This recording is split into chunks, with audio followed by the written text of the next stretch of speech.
की बात करेंगे, जहां पर नई सरकार बनने के बाद विधानसभा के पहले सत्र की तारीख तय हो गई। आज नीतीश सरकार की पहली कैबिनेट बैठक में 1 दिसंबर से 5 दिसंबर तक बिहार विधानसभा का सत्र बुलाने का फैसला लिया गया। सत्र बुलाने को लेकर कैबिनेट ने मंजूरी के लिए प्रस्ताव तैयार कर राज्यपाल को भेजा। राज्यपाल की मंजूरी के बाद सत्र बुलाने की अधिसूचना जारी होगी और इसी सत्र में सरकार विश्वास मत हासिल करेगी। कैबिनेट ने आज 10 एजेंडों पर मुहर लगाई। कैबिनेट ने बड़ा फैसला राज्य में निवेश को बढ़ावा देने के लिए लिया है। सरकार ने उद्योग विभाग को नए औद्योगिक क्लस्टर विकसित करने और पुराने औद्योगिक क्षेत्रों को पुनर्जीवित करने का निर्देश दिया। रोजगार सृजन होगा, बल्कि बिहार निवेशकों के लिए आकर्षक योजना तैयार करने का फैसला लिया गया। सरकार ने स्टार्टअप प्रमोशन के लिए नीति में संशोधन करने का फैसला लिया। युवा उद्यमियों को वित्तीय सहायता, प्रशिक्षण और बाजार में उनका सामान उपलब्ध कराने पर फोकस करने का फैसला किया गया है।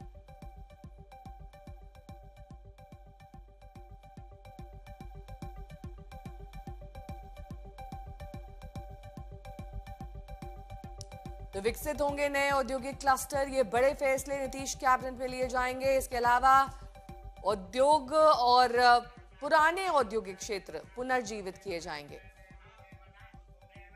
रोजगार सृजन होगा। इसमें से कई बातें वो हैं जो एनडीए सरकार ने अपने मैनिफेस्टो में कही थी। वहीं पहली कैबिनेट बैठक के बाद बिहार के सीएम नीतीश कुमार ने रोजगार को लेकर बड़ा वादा किया। सोशल मीडिया प्लेटफॉर्म एक्स पर नीतीश कुमार ने लिखा कि अगले 5 साल में करोड़ युवाओं को रोजगार देने का वादा किया है। नीतीश ने एक्स पर लिखा कि राज्य में अधिक से अधिक युवाओं को सरकारी नौकरी और रोजगार मिले, ये शुरू से ही हम लोगों की प्राथमिकता रही है। 2020-25 के बीच राज्य में 50 लाख युवाओं को सरकारी नौकरी और रोजगार दिया गया। अगले 5 वर्ष यानी कि 2025 से 2030 तक हम लोगों ने 1 करोड़ युवाओं को नौकरी और रोजगार देने का लक्ष्य निर्धारित किया है।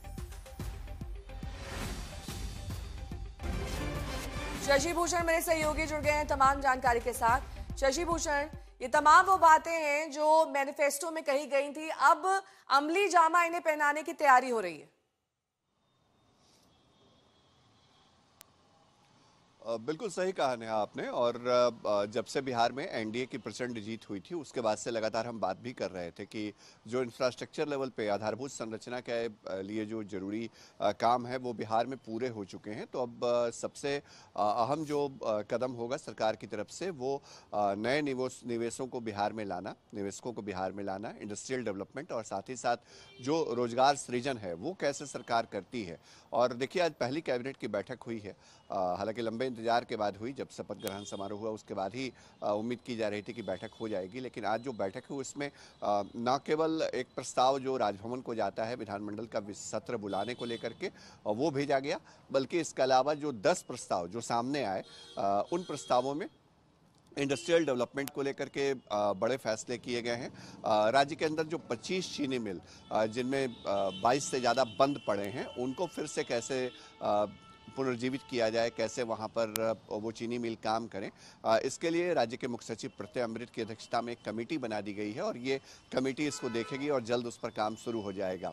11 जो सैटेलाइट टाउनशिप है, ग्रीनफील्ड टाउनशिप, नए शहरों के निर्माण के लिए रूपरेखा जो है उसकी तैयार करने के लिए कैबिनेट ने एजेंडे पर मुहर लगा दी है।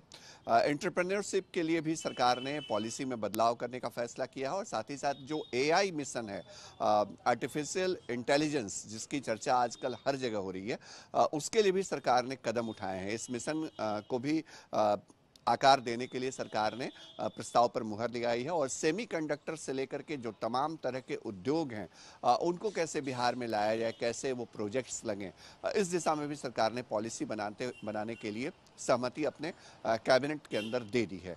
तो कई बड़े फैसले हैं और इन फैसलों के बूते ये माना जा रहा है कि बिहार में जो नई एनडीए की सरकार है जिसमें बीजेपी बहुत बढ़ चढ़ के इस बार सरकार के अंदर भागीदार है, तो ये फैसले बिहार में युवाओं को मौका देंगे, रोजगार सृजन होगा और जो आधारभूत संरचना है उससे 2 कदम आगे बढ़ के जो नए निवेश हैं, उद्योग हैं, वो शायद बिहार में लग पाएंगे। ठीक है, बहुत बहुत शुक्रिया तमाम जानकारी के लिए आपका। और बिहार, इस पर सबकी नजरें हैं, डिप्टी सीएम सम्राट चौधरी पर भी नजरें टिकी हुई हैं। सम्राट चौधरी बिहार के डिप्टी सीएम तो हैं, पहली बार उन्हें गृह मंत्रालय दे दिया गया है। आज गृह विभाग का पदभार संभालने से पहले उन्होंने सोनपुर में बाबा हरिहरनाथ मंदिर में पूजा अर्चना की। उन्होंने कहा कि सोनपुर को अगले 5 साल में पूरी तरह बदल देंगे। ये आपको दिखाई दे रहा है।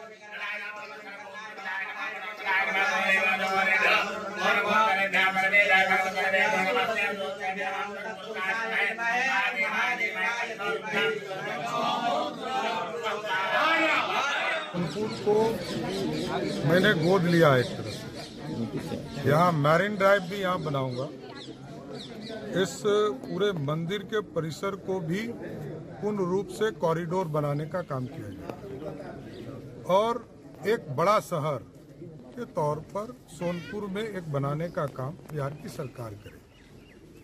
इसलिए आगे के दिनों में अगले 5 वर्षों में सोनपुर पूर्ण रूप से बदला हुआ दिखेगा और हम लोगों की प्रयास है, यहाँ के माननीय सांसद जी आदरणीय रूडी जी भी लगे रहते हैं लगातार। इंटरनेशनल एयरपोर्ट का भी प्रयास हम लोगों ने शुरू कर दिया है, इसको भी जमीन पर उतारने का काम किया जाए। इसलिए सोनपुर अगले 5 वर्षों में पूर्ण रूप से विकसित भी दिखेगा और दुनिया के नज़र पे सोनपुर एक महत्वपूर्ण स्थान है।